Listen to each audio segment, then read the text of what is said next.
कभी सोचा है कि बस कुछ सही शब्द हमारे रिश्तों में कितनी बड़ी तब्दीली ला सकते हैं। आज हम इसी के बारे में बात करने वाले हैं, तारीफ करने की कला।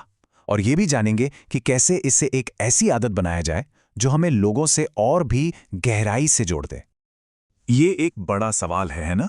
पर मजे की बात यह है कि इसका जवाब किसी बहुत ही सरल सी चीज में छिपा है।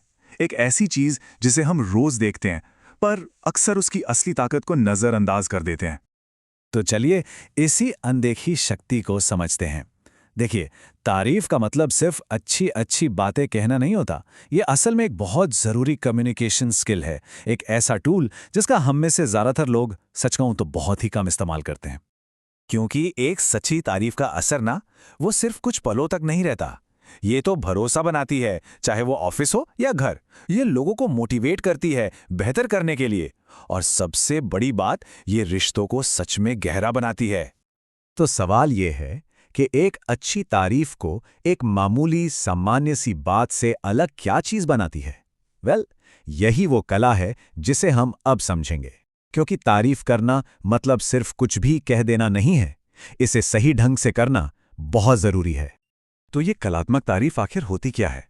देखिए, सबसे पहले तो ये समझ लीजिए कि ये चापलूसी बिल्कुल नहीं है। ये एक गहरी नज़र है जो किसी के काम की बारीकी, उनकी मेहनत या उनके अच्छे स्वभाव को पहचानती है और फिर उसे शब्दों में बयां करती है। एक असरदार तारीफ, आप कह सकते हैं कि इन 3 स्तंभों पर टिकी होती है। पहला है विशिष्टता, मतलब एकदम ठीक ठीक बताएं कि क्या अच्छा लगा। दूसरा है ईमानदारी, मतलब जो भी कहें वो दिल से निकले। और तीसरा है प्रभाव, यानी ये बताएं कि उस चीज का आप पर या दूसरों पर क्या पॉजिटिव असर हुआ। अच्छा, चलिए इसे एक उदाहरण से समझते हैं। आप खुद देखेंगे कि एक सामान्य सी टिप्पणी और एक कलात्मक तारीफ में जमीन आसमान का फर्क होता है। अब देखिए, एक तरफ है प्रेजेंटेशन पर अच्छा काम किया, ठीक है, सुनने में अच्छा है, पर शायद थोड़ी देर में कोई भूल भी जाए। अब दूसरी तरफ देखिए, ये तारीफ एकदम विशिष्ट है, डेटा स्टोरी का जिक्र है और इसका प्रभाव भी बताया गया है कि टीम के लिए बात एकदम साफ हो गई। बस यही फर्क है जो एक तारीफ को यादगार बना देता है। एक बहुत बड़े फिलोसोफर हुए हैं विलियम जेम्स। उन्होंने कहा था कि मानव स्वभाव का सबसे गहरा सिद्धांत सराहना पाने की इच्छा है। और ये बात इस पूरी कला के पीछे का क्यों बहुत खूबसूरती से समझाती है। हर कोई चाहता है कि उसके काम को, उसकी मेहनत को सराहा जाए।